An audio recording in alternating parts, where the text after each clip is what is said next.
Ar ôl I chi gofrestru bleidleisio, gallwch bleidleisio mewn gorsaf bleidleisio.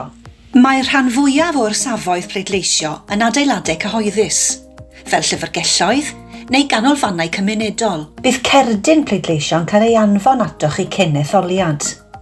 Bydd y cerdyn hwn yn nodi ble mae eich gorsaf bleidleisio ac ar ba ddiwrnod y gallwch I bleidleisio. Pan fyddwch chi'n mynd i'ch gorsaf bleidleisio ar ddiwrnod yr etholiad, efallai bydd rhaid I chi aros mewn ciw. Ar eich tro chi, bydd staff yr orsaf pleidleisio yn gofyn I chi fynd atyn nhw. Byddan nhw'n gofyn I chi a ydych chi wedi dod a'ch cerdyn pleidleisio gyda chi. Os nad ydy e gyda chi, byddwch chi'n dal I allu pleidleisio hebddo. Bydd staff yr orsaf pleidleisio yn gofyn I chi am eich enw a'ch cyfeiriad. Bydd hyn yn helpu'r staff I wneud yn siŵr eich bod chi yn y lle cywir I bleidleisio. Ar gyfer rhai etholiadau, bydd yn rhaid I chi hefyd ddangos eich ddull adnabod a llun. Bydd sawl math o ddull adnabod a llun yn cael ei derbyn yn yr orsaf bleidleisio, fel eich pasbort neu eich Pàs Bws I Bobl Anabl. Yna, byddwch chi'n cael eich papur pleidleisio I bleidleisio.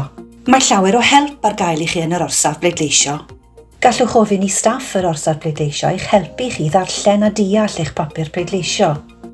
Hefyd, gallen nhw eich helpu chi lenwi eich papur pleidleisio gyda'ch dewis.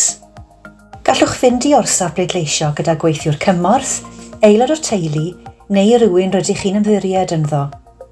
Hefyd, gallen nhw eich helpu chi lenwi eich papur pleidleisio gyda'ch dewis.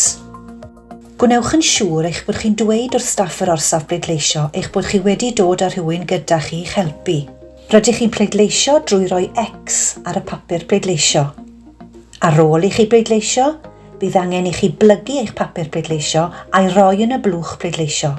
Bydd staff yr orsaf bleidleisio bob amser yn gallu dangos I chi pa flwch pleidleisio fydd angen I chi roi eich papur pleidleisio ynddo.